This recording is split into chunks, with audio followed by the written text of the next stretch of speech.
I just got into collecting a lot of the older, stuff from the 70s, and early 80s. Lots of I'm collecting from the 70s at the moment. Yeah. The 80s. And so, I got a lot of, synthesizers and drum machines, and it happened to coincide with when we were starting the recording process. So we were having packages turn up every day, and getting them out of the boxes and excitedly trying them out, and a lot of it actually made it onto the record. I think he's not getting across that this guy's addicted to it. Okay, so the whole thing on eBay, looking at it all the time, waiting if the package is late by one day. He's being very, very calm, but he's an addict.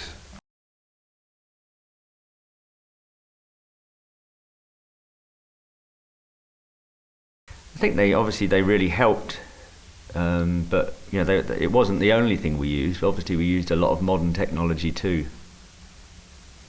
I don't think that the album just sounds retro, like we could have made it in 1983 or 4 or something. I think it does still sound really modern.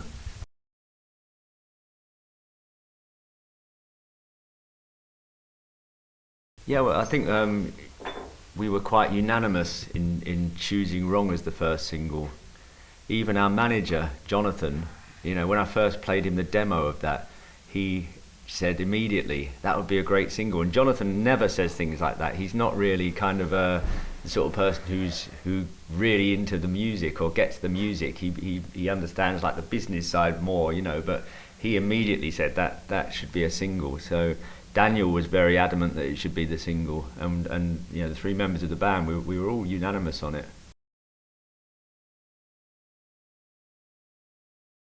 Well, after about 2 weeks, or about 2 weeks after we finished the recording, I finally got my children to sit down and listen to it, and they were kind of non-committal about it. I don't think they've listened to it again since. And what kind of music do they prefer normally? They seem to prefer everyone apart from us. Really? Yeah. Isn't it hard? Oh, they're big Killers fans and things like that. But you've got to remember, since they were babies, they've been grown up, with their dads in a group. It's just like their dad's a bus driver or something. It's totally, that's what dad does. I wasn't really too big on what my dad did. My dad didn't explain to me what he ever did. But so it's, I think they're teenagers in general. You know what teenagers are like.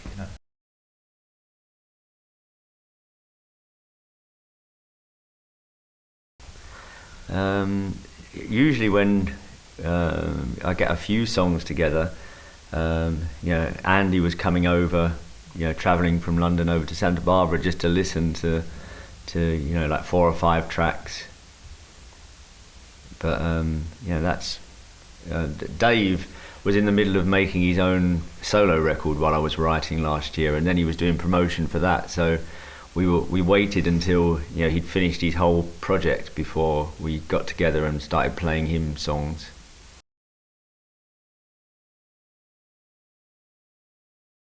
He has done that to me once.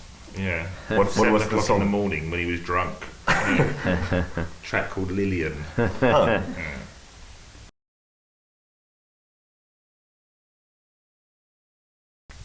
Dave wrote 3 songs for this album: Hold to Feed, Come Back and Miles Away.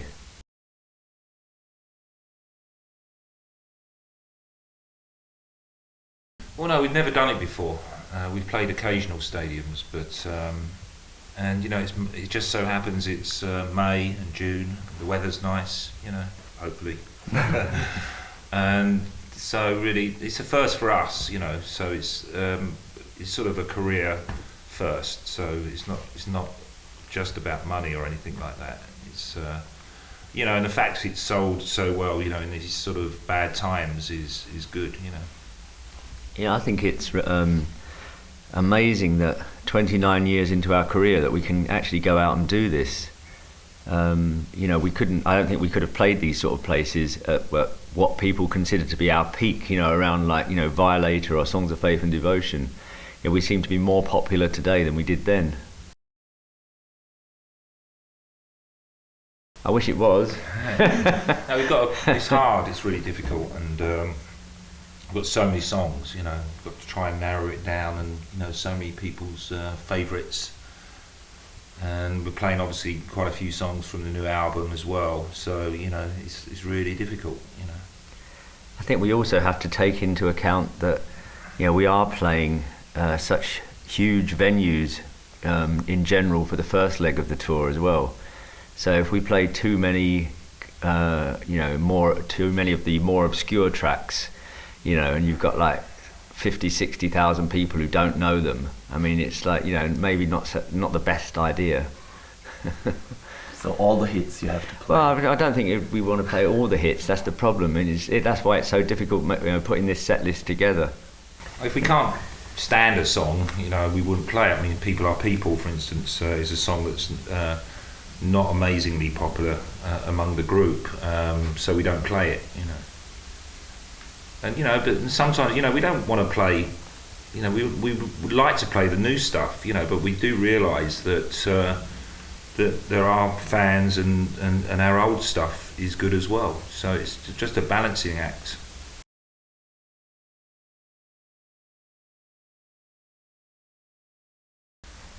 We're looking at that at the moment for to come back to Europe to do sort of a winter tour, but we haven't decided 100% yet.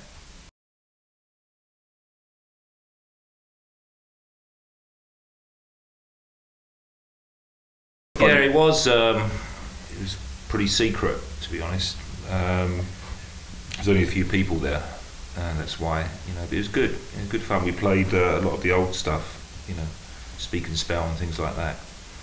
And it really happened. Great. And after that, you had a great meal at the Ente on the Wilhelmstraße. Yeah, that's right. Yeah. Okay.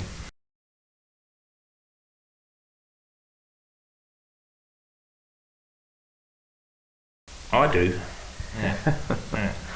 It's a tricky one, really, because you can read lots of bad things as well as good things. So you have to really not take too much notice of it if you do it. But if you Google Depeche Mode news, for instance, you actually find out things that you don't, like interviews and things and press releases that you don't even know, But you have to be very careful, not to take it very seriously,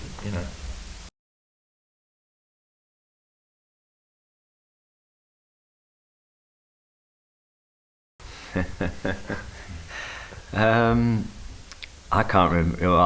I know that when I travel around at home in Santa Barbara, sometimes I hear things like "Enjoy the Silence" on the 90s station or something. That's about it, And I don't drive, so I don't have control. So whoever's driving has control if they turn it up or down. They are very respectful. So, sometimes they'll change the station for me.